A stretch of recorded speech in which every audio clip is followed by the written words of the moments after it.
রকমের কর্ম থেকে বিরত হতে হবে। এই দু রকমের কর্ম থেকে, একটা হচ্ছে অকর্ম আর একটা বিকর্ম বা কুকর্ম। আপনারা দেখছেন সৎ কথা।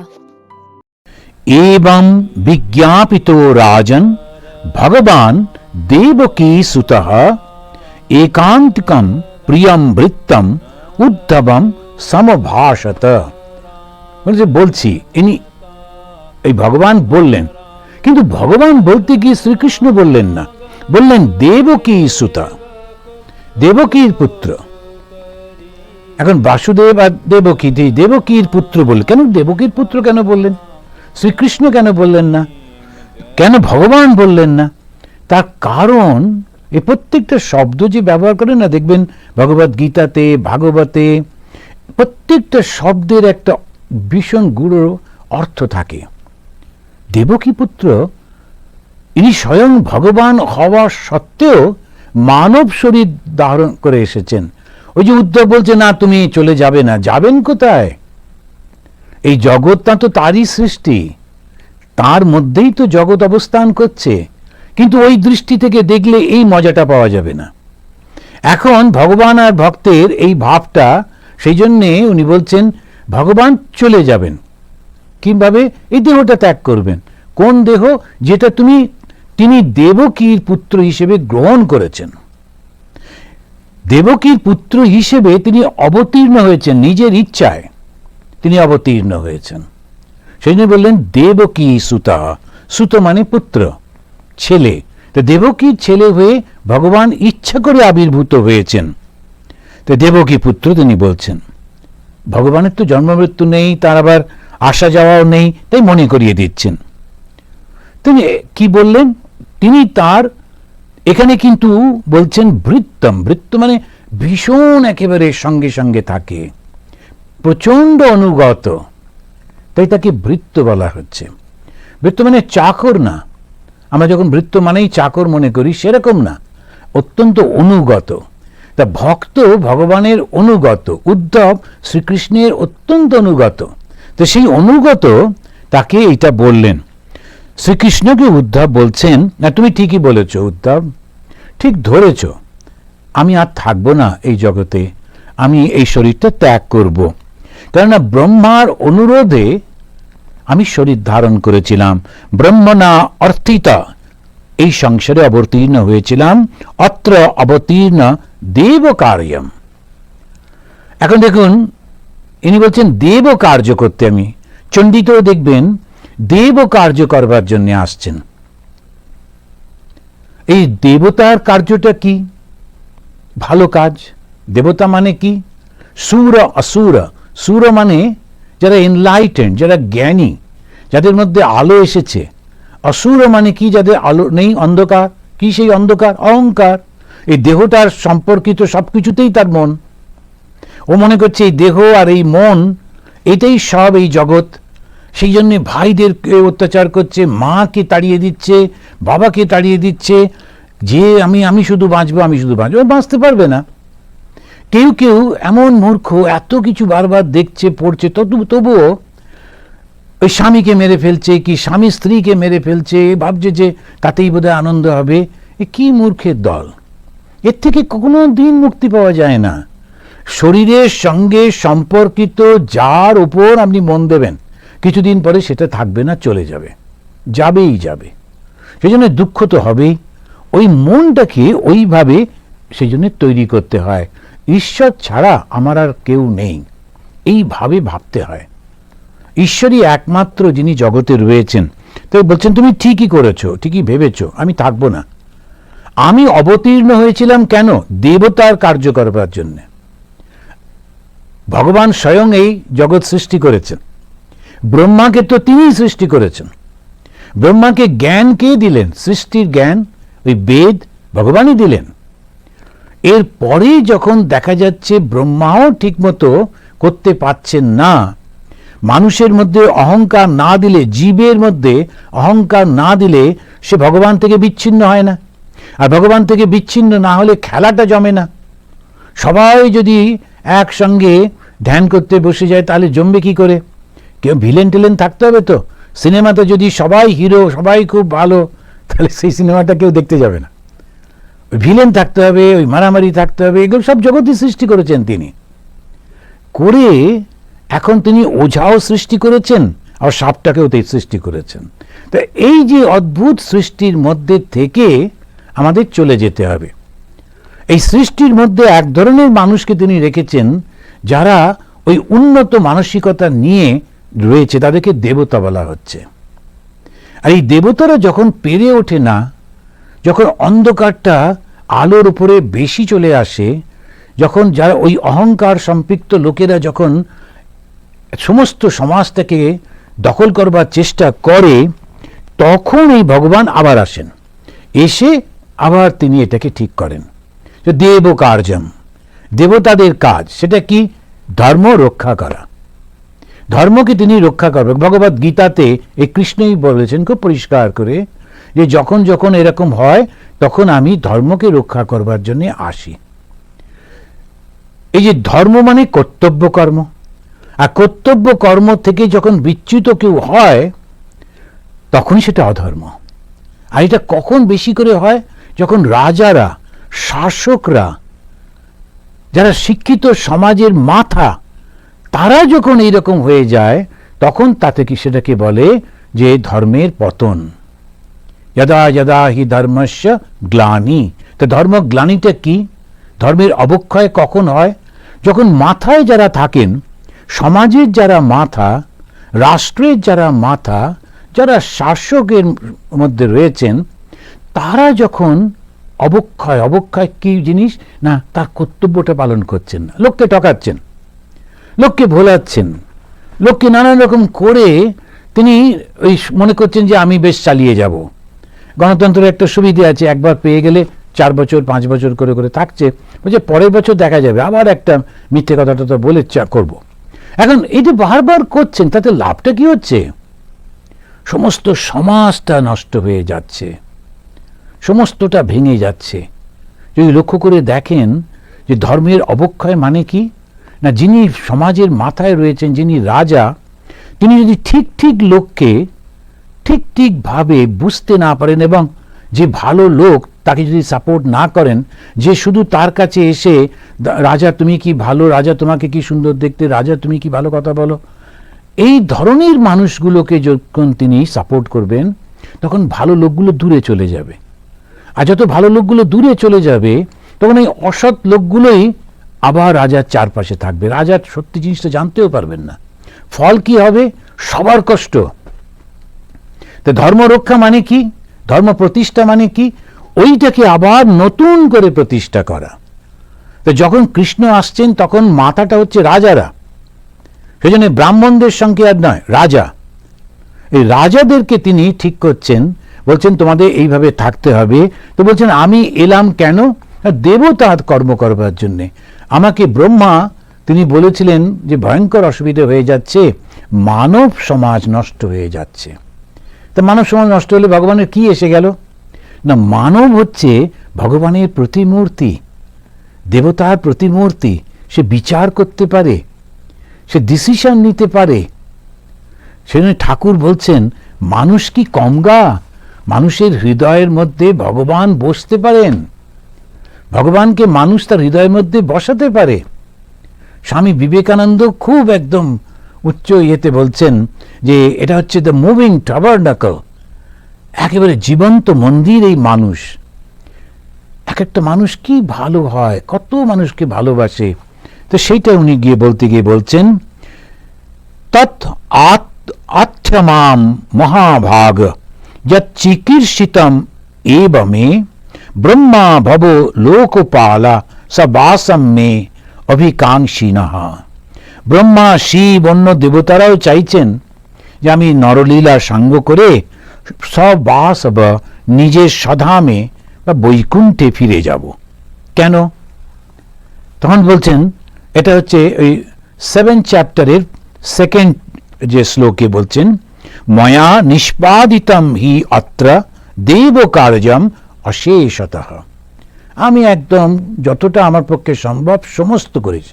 আমি বলবো না যতটা আমার পক্ষে সম্ভব, ভগবান সম্পূর্ণভাবে সমস্তটা করেছেন, অশেষতঃ কমপ্লিট করেছেন, যদ অর্থম অবতীর্ণ অংশেন ব্রহ্মণা অর্থিতঃ।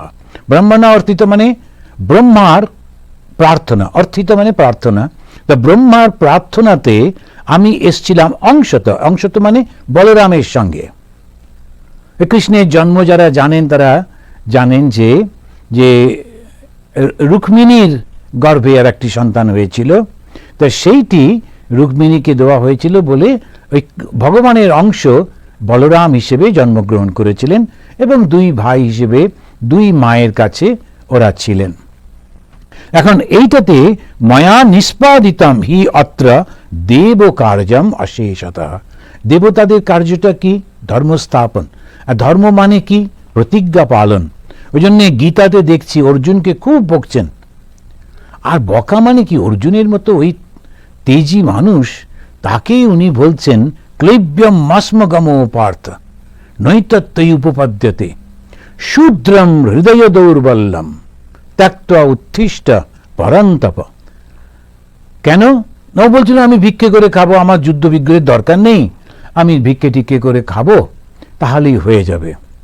একজন ভদ্রমহিলা একবার দেখেছিলাম পেপারে লিখেছিলেন অনেকদিন আগে যে যদি কৃষ্ণ না থেকে ভগবান বুদ্ধ থাকতেন তাহলে যুদ্ধটা হতো না। তো এখন বুঝতেই পারছি না যে স্বধর্ম সেটা হচ্ছে যারা ক্ষত্রিয়, যারা রাজা, যারা শাসক, তারা সবসময় অন্যায়ের বিরুদ্ধে রুখে দাঁড়াতে হবে, তারাই দাঁড়াবেন। তারা যদি সেটা না করেন, আমার আত্মীয় স্বজন বন্ধু বান্ধব এরা অন্যায় করছে, জাগে যাক, এটা আমি দেখব না, ও কিন্তু রাজা হলো না। আর ওই যে অন্ন সে খাচ্ছে, সে চুরি করা অন্নের মতো। আমাদের অনেক সময় নেতারা বুঝতে পারেন না, খুব খুশি, কেউ দেখতে পাচ্ছে না, আমি বেশ চুরি করছি, কিন্তু তা তো নয়। জগন্নাথ বসে আছেন তো, এত বড় বড় দুটো চোখ। আমার খুব দুঃখ হয়, ওরা কেন নিজেকে জিজ্ঞেস করেন না, আচ্ছা এত কোটি লোক থাকতে আমি কি করে এইখানে এলাম? নিশ্চয়ই কোনো একটা কারণ আছে। কারণটা কি আমার খুব ক্ষমতা? কি ক্ষমতা? বিরাট বিদ্যা, বিরাট বুদ্ধি, বিরাট শক্তি? না, তা নয়। আমার পূর্বজন্মের একটা কর্মফল ছিল, তাই আমি ডুকডুক করে এইখানে এসেছি। আমার ইচ্ছা ছিল আমি শাসক হব, রাজত্ব চালাবো, ভগবান আমাকে সেই সুযোগটা দিলেন। সত্যি। আর এই সুযোগটা পাওয়ার পর আমি সেটাকে অপব্যবহার করলাম। আমার ছেলে চুরি করছে, আত্মীয় চুরি করছে, আমি না না এসব দেখবে না, অন্যদের ধরো, অন্যদের, এই করে করে আমরা যাচ্ছি। আমি মনে করছি কেউ ধরতে পারছে না, কেউ কিছু করতে পারবে না, সব একদম বেশ ঠিক আছে। তারপরে মারা যাবার পর একটা জায়গা ঠিক করা আছে, এবারে সেখানে একটা সুন্দর করে প্রতি বছরে আবার সেখানে মারা যাবার পরে ফুল টুলো দেওয়া হবে, সেসব হোক। কিন্তু জগন্নাথের হিসেব আছে তো, আবার পরের জন্মে এত কষ্ট পাবে তার ঠিক নেই। এটা বানিয়ে বানিয়ে ভয় দেখাবার জন্য বলছে না, কর্মফল তো থাকবেই থাকবে। সেই জন্য একটা জায়গায় যখন আমি পৌঁছলাম মানেই কিন্তু আমি আগে ভালো কাজ করেছি, সেই জন্য এখানে পৌঁছেছি। এখন এইটার থেকে আরো উঁচুতে যেতে হবে। তো স্বামীজি বলছেন, ছিলে পশু, হইয়াছ মানব, এখন দেবতা হইতে হইবে। এই মানব হয়েই যদি ভুলে যায়, অহংকারে মত্ত হই, আবার ব্যাক টু স্কোয়ার ওয়ান, আবার পশু থেকে শুরু করতে হবে, কীট পতঙ্গ থেকে শুরু করতে হবে। এইটা যদি মাথায় থাকে তখন ভুল হবে না। তাই ভগবান তিনি বলছেন, তুমি ঠিকই বলেছ,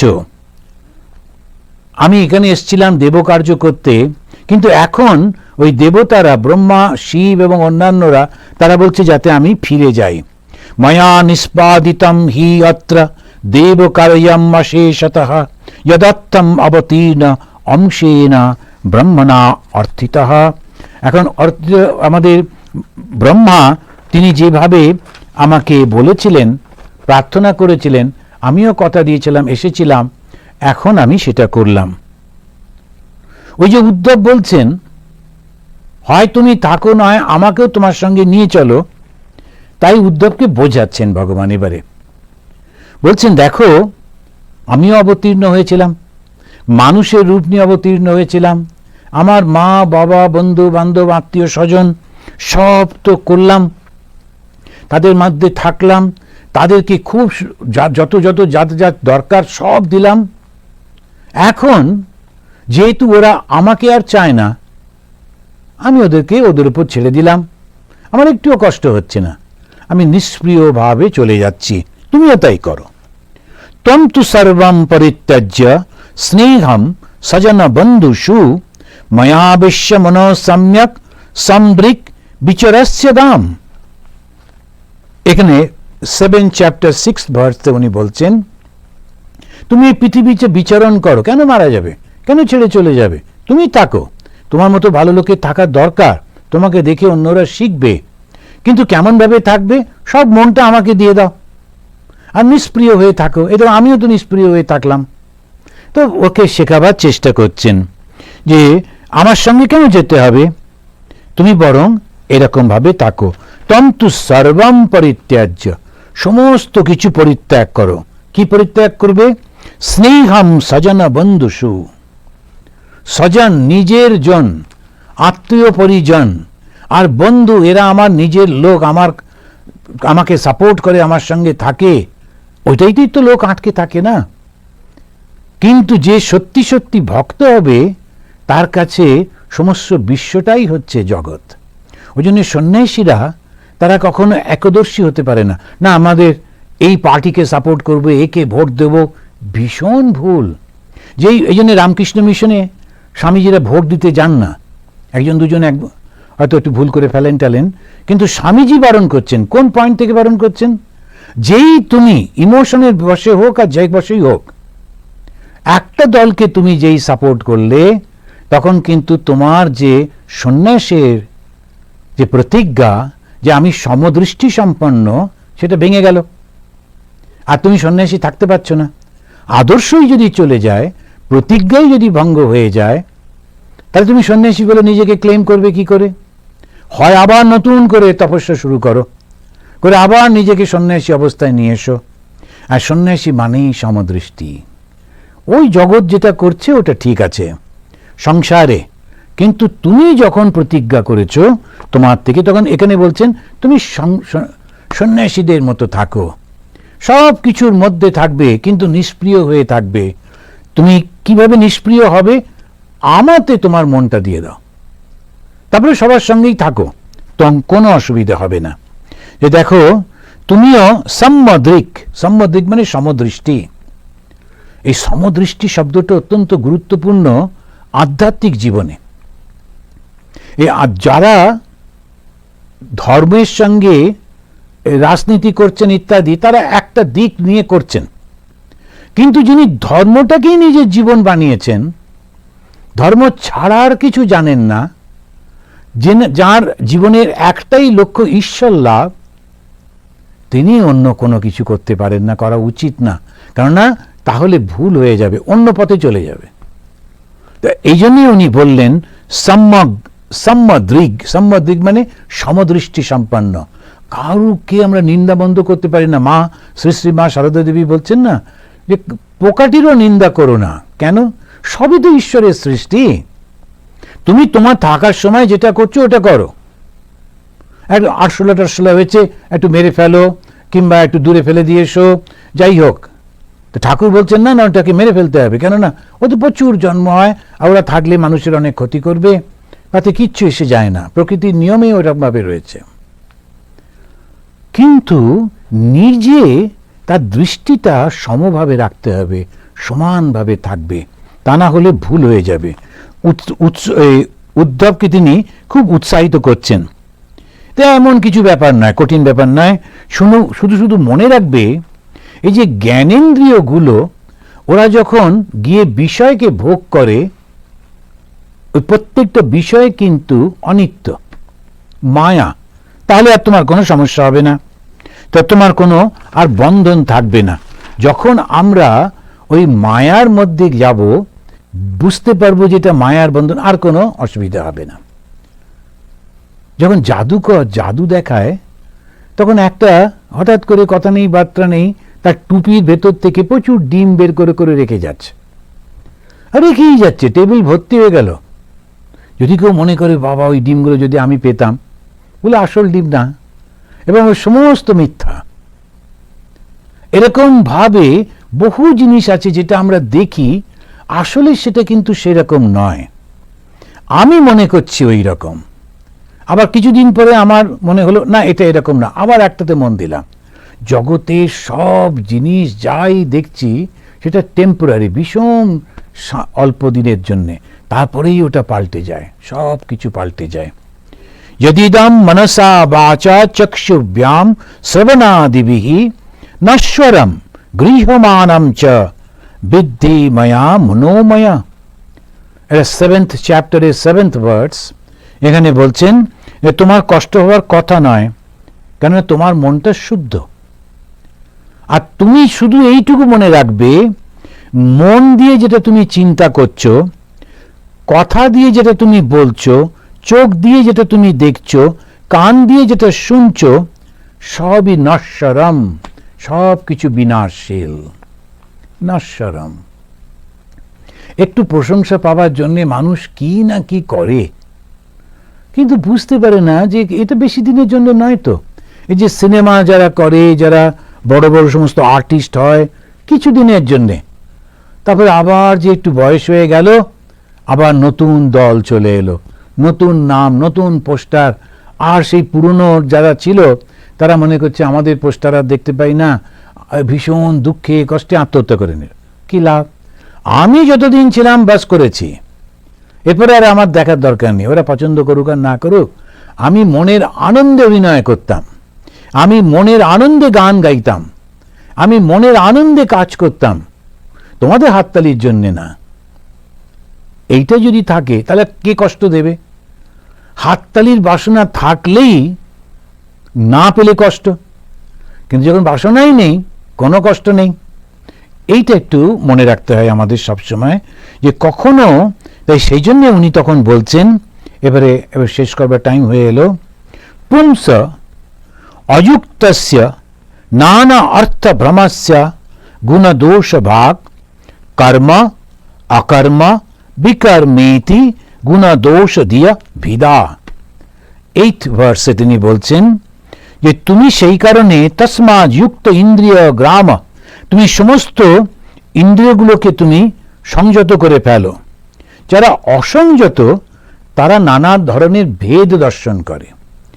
মনটা তো অসংযত। সাধারণ মানুষ আর সন্ন্যাসীর পার্থক্য কি, এইটা অনেক সময় আমরা বুঝতে পারি না। সন্ন্যাসী নিজেও হয়তো বুঝতে পারে না। সন্ন্যাসী মানে অভেদ দর্শন, সব সময় ওইটা চিন্তা করতে হয়। আমি যার সঙ্গে কথা বলছি, যাকে দেখছি, যাকে কিছু দিচ্ছি বা নিচ্ছি, সে কিন্তু আমারই ঈশ্বর, ওই রকম রূপে এসেছেন।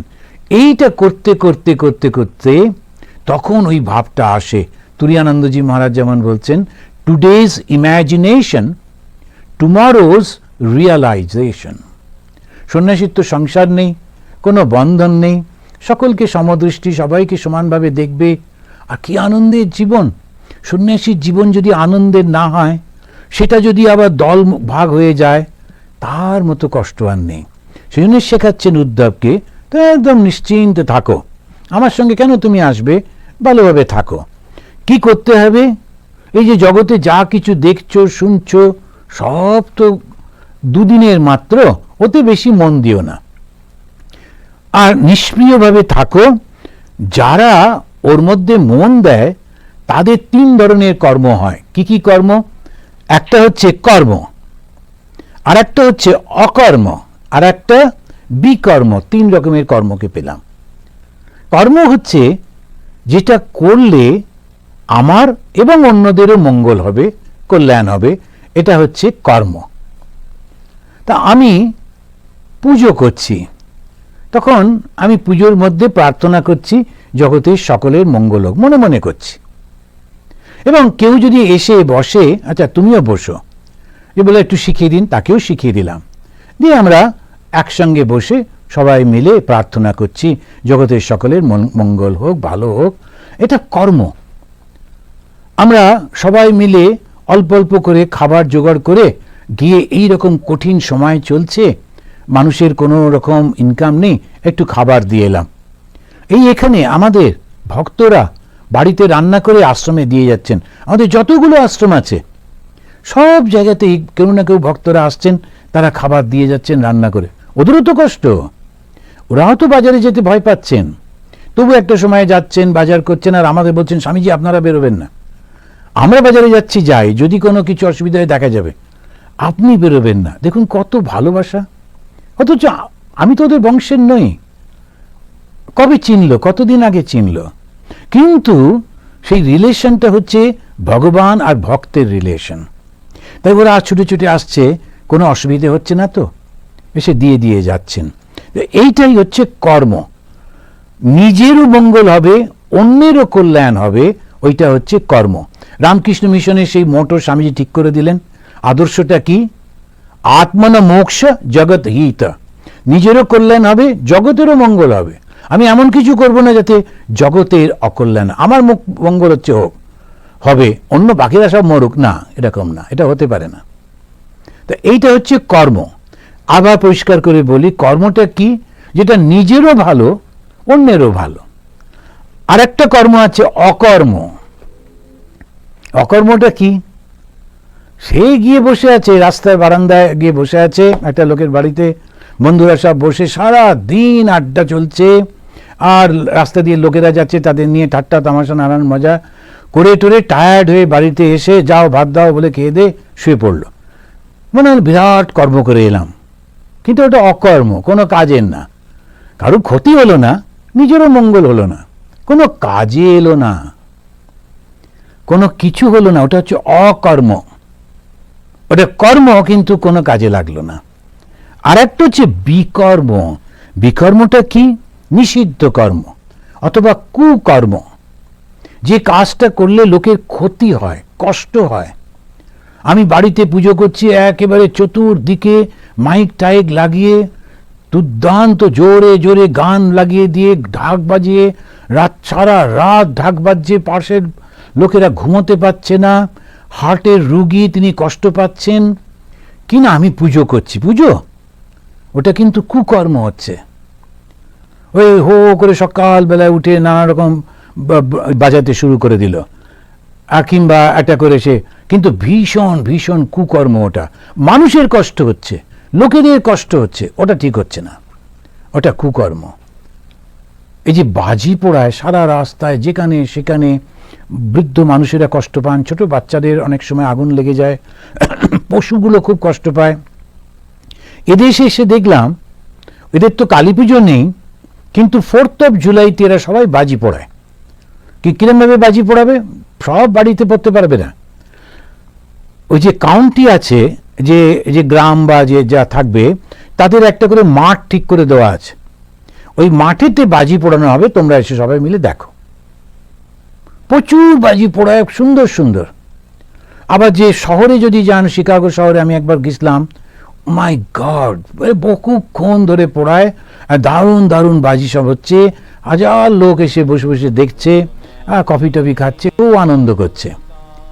কিন্তু একটা জায়গায়, অন্য জায়গাতে ডিস্টার্ব করবে না। তো কুকর্ম মানে হচ্ছে আমি এমন কিছু করছি যেটা মানুষের কষ্ট হচ্ছে, ওটা কুকর্ম। নিজেরও তাতে মঙ্গল হয় না, আর অন্যেরও কষ্ট হয়, সেটা হচ্ছে কুকর্ম। তা 3 রকমের কর্ম থেকে বিরত হতে হবে। এই 2 রকমের কর্ম থেকে, একটা হচ্ছে অকর্ম আর একটা বিকর্ম বা কুকর্ম। করতে হবে কোনটা? শুধু কর্ম। কর্ম কি? আমার নিজেরও মঙ্গল হবে, অন্যদেরও মঙ্গল হবে। তখন বললেন তুমি একটা কাজ করো, তুমি তোমার মনটাকে গুটিয়ে আমার চরণে রাখো, আমাকে রেখে ব্রহ্ম দর্শন করো, আর জগৎটাকে তুমি নিজের মধ্যে দেখো। 9 নম্বর শ্লোকে তিনি বললেন, ঈশ্বরে সমর্পিত মন যার, তার কোনো বন্ধন হয় না। সমস্ত কাজকর্মগুলো করো কিন্তু ঈশ্বরে সমর্পিত মন নিয়ে, তখন তোমার বন্ধ হবে না। শুধু তাই না, যিনি এই ঈশ্বরে সমর্পিত মন নিয়ে কাজ করেন, তার কোনো ক্ষতিও হয় না। অন্তরায়হি না বিহন্নসে, দেবতারাও তার কোনো ক্ষতি করতে পারে না। জ্ঞান বিজ্ঞান সংযুক্ত আত্মভূত। জ্ঞান বিজ্ঞান, যারা কথামৃত পড়েন তারা জানেন, ঠাকুর বলছেন যে দুধকে জানার নাম জ্ঞান, আর দুধ খেয়ে হৃষ্টপুষ্ট হওয়ার নাম বিজ্ঞান। একেবারে ঈশ্বর আছেন এটা একটু বেশ বিশ্বাস হয়েছে, পড়ে টড়ে শুনে টুনে, এটা হলো জ্ঞান। ঈশ্বরের সঙ্গে দর্শন করা, তাকে সঙ্গে কথা বলা, অন্তরের মধ্যে সারাক্ষণ তাকে অনুভব করা, ওটা হলো বিজ্ঞান। উনি বলছেন জ্ঞান বিজ্ঞান সংযুক্ত। যারা এই রকম হয়ে গেছে, যাদের জ্ঞানও আছে এবং বিজ্ঞানও হয়েছে, রিয়েলাইজেশন হয়েছে, আর আত্মভূত, তারা নিজের স্বরূপে সেই ঈশ্বরের মধ্যে বা আত্মের মধ্যে তারা রয়েছে, তাদেরকে কেউ কোনো ক্ষতি করতে পারে না। স্বামীজি যখন এদেশে ছিলেন তখন নানান রকম চিঠিপত্র আসতো স্বামীজির নামে, আর স্বামীজির যারা ভক্তরা, আমেরিকান ভক্তরা, তারা একটু চিন্তিতই হতেন। তখন স্বামীজি একবার তাদেরকে বলেছিলেন, no power above or below the sun can do any harm to me. কেউ ক্ষতি করতে পারবে না। কেন? আত্মজ্ঞানী, তার কোনো ক্ষতি হয় না। সর্বভূত সুহিত শান্ত জ্ঞান বিজ্ঞান নিশ্চয় পশ্যন্মত আত্মনম বিশ্বম না বিপদ্যেত বৈ পুনঃ। এই 12 নম্বরে 7th চ্যাপ্টারে 12 নম্বর ভার্সে তিনি বলছেন যে সকল প্রাণীর যে হিতকারী, সমস্ত প্রাণীর যিনি হিত করেন, মঙ্গল করেন, শান্ত, কেন না কোনো বাসনা নেই, বাসনা না থাকলে কোনো সমস্যা নেই, মনটা সেই জন্যই শান্ত, জ্ঞান বিজ্ঞান সম্পন্ন। তার মধ্যে শুধু বিশ্বাস আছে তা নয়, তার মধ্যে অনুভবও আছে, ঈশ্বরের অনুভব আছে। আর সেই জন্যে অভেদ দর্শন, তিনি কোনো ভেদ দর্শন করেন না। এ আমার ধর্মের লোক, ও আমার ভাষার লোক, ও আমার পরিবারের লোক, ও আমার দেশের লোক, তার কাছে সবাই সমান। তো এই রকম যিনি, তার কোনো কষ্ট হবে না। তখন কৃষ্ণ খুব সুন্দর করে ওকে বোঝালেন, বুঝিয়ে বললেন যে উদ্ধব, আমার কাজ হয়ে গেছে, আমি চলে যাব, তোমাকে যেতে হবে না, তুমি এখানেই থাকবে। আর তোমার সমস্যাটা কি? এই তো বলে দিচ্ছি। একেবারে তোমার মনটাকে জগৎ থেকে তুলে নিয়ে তারপরে নিজের মধ্যে, আত্মার মধ্যে রাখো, সমদর্শন করো, সব ঘুরে ঘুরে দেখো। তুমি একেবারে সন্ন্যাসীদের মতো থাকো, সমদৃষ্টি সম্পন্ন, নিষ্প্রিয়, তাহলে আনন্দে থাকবে। গুরু তো বললেন, কিন্তু চেলা তো শুনবে না। সেই জন্যে উদ্ধব আবার ধরেছে। ও তো বলছে, না না, এটা খুব সুন্দর সুন্দর কথা বললেন, কি ভালো কথা, কিন্তু কথা হচ্ছে আমার অত ক্যাপাসিটি নেই, আমি অত পারবো না। এই সমস্ত লোকেদের মধ্যে রয়েছি, আত্মীয় স্বজনের মধ্যে রয়েছি, আর ভাববো এরা আমার আত্মীয় নয়, এইটা কি সম্ভব নাকি? যারা মহাপুরুষ হন, খুব মনের উপর সংযম টংযম আছে, ওরা হয়তো পারবেন, প্রভু আমি পারবো না, তুমি আমাকে একটা অন্য রকমের পথ দেখাও। উদ্ধব তার যুক্তি দিয়ে এই কৃষ্ণকে ধরে রাখার চেষ্টা করবেন। আবার আগামী দিনে আমরা এই উদ্ধবের কথাটা শুনব, সেই খুব সুন্দরভাবে কৃষ্ণ তাকে আবার বোঝাবেন, এবং তারপরে ধীরে ধীরে আমরা দেখব এই যে বর্তমানে মানুষের সমাজে কোনটা ধর্ম, কোনটা কর্তব্য, কার কি কর্তব্য, সব ধীরে ধীরে ধীরে ধীরে আমরা জানতে পারবো। তো খুব ভালো লাগলো আপনাদের সঙ্গে কথা বলতে পেরে। আর এবারে আমি আরেকটা ওই ভগবানের শ্লোক পাঠ করে শেষ করি। यं ब्रह्मा वरुणेन्द्र रुद्रमरुत स्तुन्नन्ति दिव्यैस्तवैः वेदैः साङ्ग पदक्रमोपनिषदैः गायन्ति यं सामगाः ध्यानावस्थित तद्गतेन मनसा पश्यन्ति यं योगिनः यस्यान्तं नम विदु सुरासुरगणाः देवाय तस्मै नमः। ॐ शान्ति शान्ति शान्तिः। हरिः ॐ तत्सत्।